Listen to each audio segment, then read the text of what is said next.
the sky may be ascertained.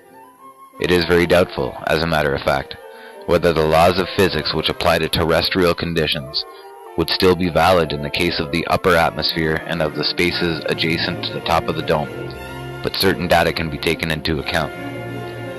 The height of the heaviside layer, which is the dome of the sky, has been measured by the time taken by radar waves to return to Earth. This distance has been given as being from 40 to 50 kilometers in the daytime and 90 kilometers during nighttime. But the figure obtained for the day may be considered unreliable, since it may well be believed that an acceleration takes place in the propagation of the waves due to the heat of the sun. It is known, on the other hand, that the thickness of the atmosphere has also been measured, but the atmosphere is invisible, and since the dome is the only surface on which the eye can rest, it is clear that the thickness of the atmosphere means the height of the dome. In the 11th century, the Arabs, by measuring the duration of twilight, assuming their method is acceptable, established that this thickness is 92 kilometers, and nowadays, by the same method, a figure of 64 kilometers has been obtained. A similar indication comes from Ceylon, where the inhabitants claim that the dome is there particularly low, being only 40 miles high, i.e. 60 kilometers from the Earth. Have you felt it?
The aspect of the vault was that of a rather steep, slightly sloping dome of pyramidal shape, and it appeared to be composed of a bright metallic dark gray matter, uniformly showing small regular inequalities, like lead which has been beaten or chiseled. The larger details, particularly the craters, were clearly visible against the background, but the most impressive circumstance yet was the incredible nearness of the vault, the highest point of which did not appear to be at most any more than 60 kilometers from the Earth. It may be recalled in this connection that in one of the texts of Homer it is stated that the height of the bell-shaped vault which surrounds the Earth is only twice that of Mount Olympus. It results, therefore, from the foregoing explanations that the existence of a dome of matter encircling the Earth cannot be denied, and this fact completely revolutionizes the present-day concepts on the outer world. The Earth is not freely suspended in space, but it is resting on the floor of a cavity whose walls surround it on all sides. The sidereal expanse does no longer extend over unlimited and undetermined distances. The dimensions of our universe are now known to be restricted, and they are confined by the circular wall which encircles the Earth. It is by this obstacle that the radar waves are reflected.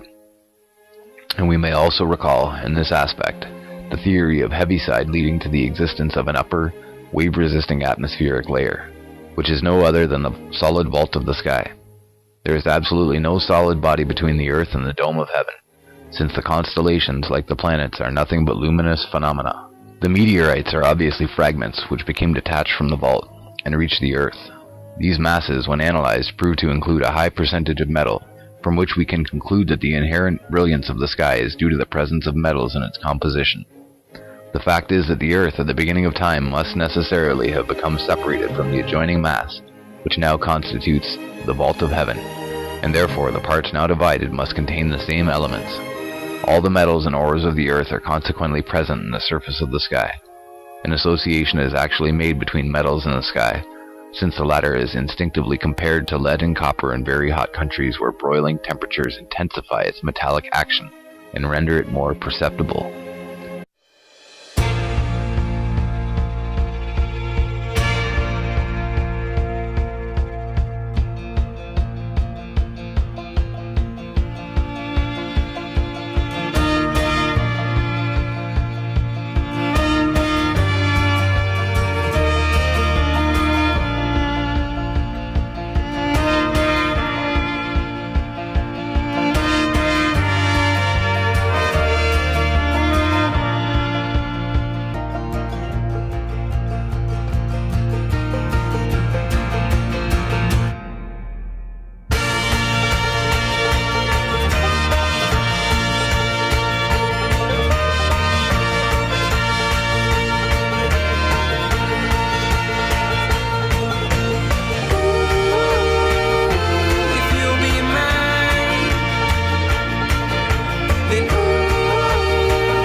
From the ancients, we know that the heavens at the beginning of time were adjacent to the earth, which is consistent with the primeval dislocation from the surrounding mass, and that they were progressively lifted in the course of ages.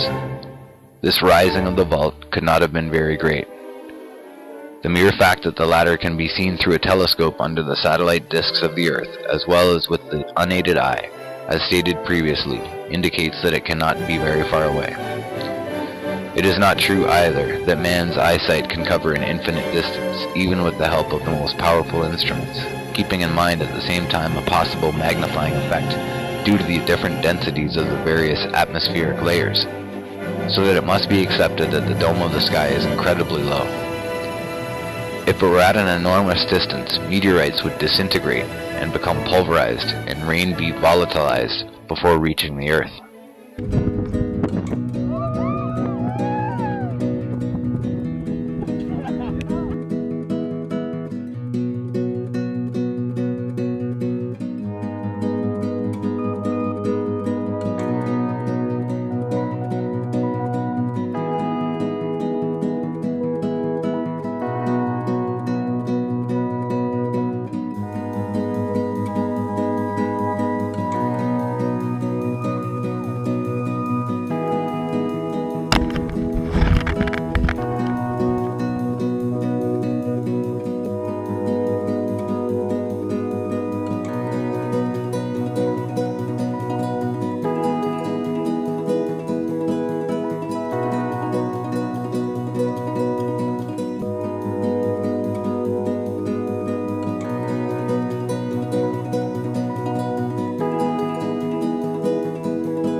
Traverse the atmosphere as is believed.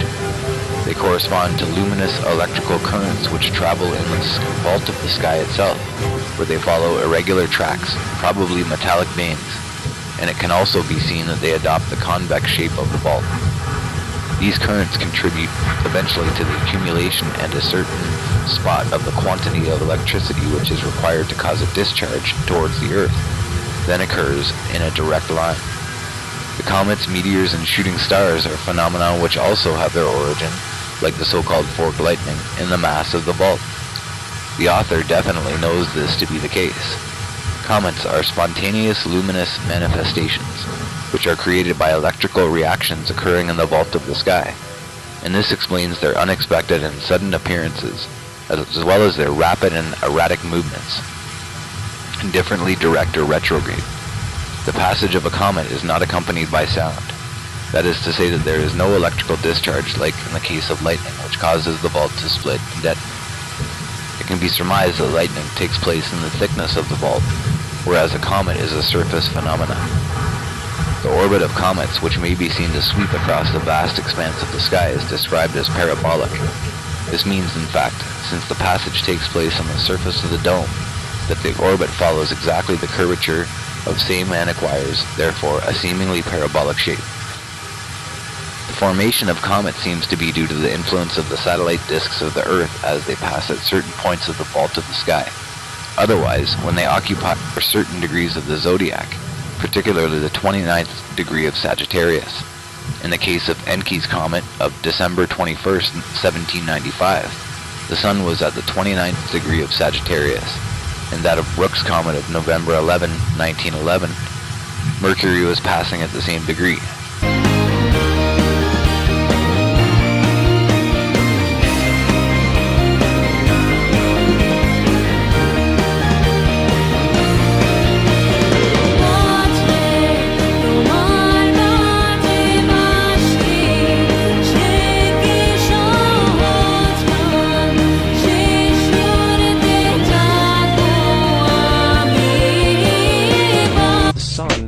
South continually for 6 months makes it to its lowest point in the sky. Here a curious thing occurs. The Sun stops moving south, at least perceivably, for 3 days. And during this 3-day pause, the sun resides in the vicinity of the Southern Cross, or Crux, constellation. And after this time, on December 25th, the sun moves 1 degree, this time north, foreshadowing longer days, warmth, and spring.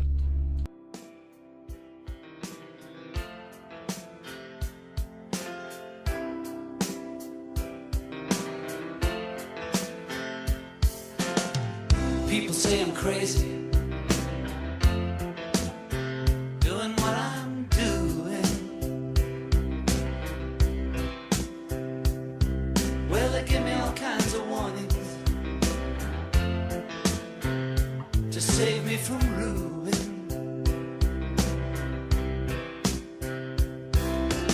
When I say that I'm okay, well, they look at me kind of strange. Surely you're not happy now, you no longer play the game. People say I'm lazy, dreaming my life away. Well, they give me all kinds of advice designed to enlighten me.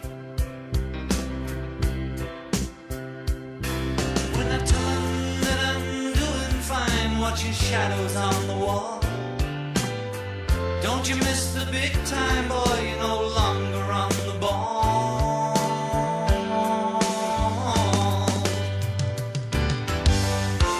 I'm just sitting here watching the wheels go round and round.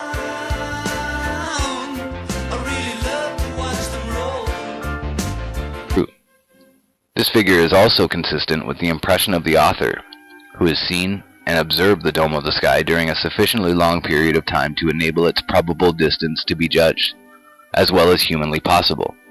And the conclusion is that the distance separating the surface of the Earth from the sky, and which may vary in some places, does not exceed 80 to 90 kilometers. The first telescope used by Galileo Galilei, which was of his own construction, had only a 3-fold magnifying power. Nevertheless, he could with this small instrument see the eminences of the vault, described by him as being the mountains of the moon. That is to say, that instead of saying 80 to 90 kilometers, 50 to 60 might be nearer the mark. The vault of the sky may not be absolutely rigid, but may at intervals alternately recede and advance, so that under these conditions the changes of atmospheric pressure would obviously result from the varying heights of the vault. The azure color of the atmosphere may be due to the presence in the surface of the sky of certain metals or of their alloys, which provide a blue coloring matter, such as copper oxide or cobalt. This latter metal, particularly which is used for producing blue-colored glass, is found in very large quantities in meteorites, and its color could be diffused by the sun onto the atmospheric layers, even if they do not completely reach the top of the domes, as the latter could cast a reflection from a distance. I think all our society is run by insane people for insane objectives. You know, and I think that's what I sussed when I was 16 and 12 way down the line, but I expressed it differently all through my life. It's the same thing I'm expressing all the time, but now I can put it into that sentence that I think we're being run by maniacs for maniacal ends, you know. If anybody can put on paper what our government and the American government, etc., and the Russian, Chinese, what they are actually trying to do, you know, and what they think they're doing, I'd be very pleased to know what they think they're doing. I think they're all insane, you know, but I'm liable to be put away as insane for expressing that. You know, that's what's insane about it. Mercury was passing at the same degree. And again for Donati's comet, October 2nd, 1858. It was Mars which was affecting its passage at this very spot. The same remark applies, moreover, to the third degree of various signs, particularly Gemini. In the last case mentioned, that of Donati's comet, Uranus was at the third degree of Gemini. For Halley's comet, which returned on March 4th, 1910, Mercury was at the same degree, Venus at the second degree of Libra, Mars at the second degree of Cancer, while simultaneously Saturn passed to the 29th degree of Aries, etc. All these circumstances, which cannot be coincidences, point evidently to the existence of a mathematical law governing the formation of comets. Through the combined agencies of the satellites when they pass simultaneously at various degrees of the zodiac, and since the satellites have a regular motion, it follows that the periodicity of comets, if it does exist, may be due to this fact. Shooting stars are not to be confused with the stars in the ordinary sense, which form the constellations and move at a very slow pace. They are luminous manifestations which glide rapidly on the surface of the vault of heaven, without any electrical discharge towards the earth. They are thus related to vault lightning, especially as they sometimes can be heard to emit crackling sounds like sparks. Meteors are also luminous phenomena resulting from electrical reactions which occur in the vault of the sky.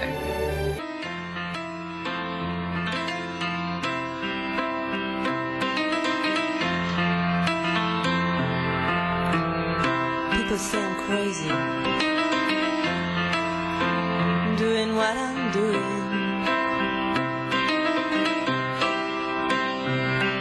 Well, they give me all kinds of warnings to save me from ruin. When I say that I'm okay, well, they look at me kind of strange. Surely you're not happy now, you no longer play the game.